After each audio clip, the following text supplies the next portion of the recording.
Listen, it's Easter time and I'm sick of y'all giving me my bun and cheese with 2 triangles of cheese. So I'm about to show y'all the new way how to make bun and cheese as a Jamaican. You grab your bun and you grab your cheese. Last year I showed y'all how to open the cheese, so this year y'all shouldn't have no problem, all right? You take your bun, you put it on a plate, and you cut the 2 slices that you need, like that. After you have your 2 slices of bun, you're gonna grab your cheese. Grab your grater. You're gonna turn it around to the big side and you're gonna grater some cheese on 1 slice of the bun. You see how much cheese is getting on the slice?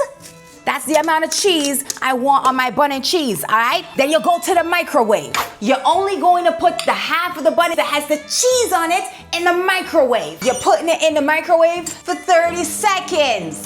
You get your bun and cheese out of the oven, you put the other slice back on top of it. It's very important that you press the bun and cheese, okay? If you don't do that step, it don't count.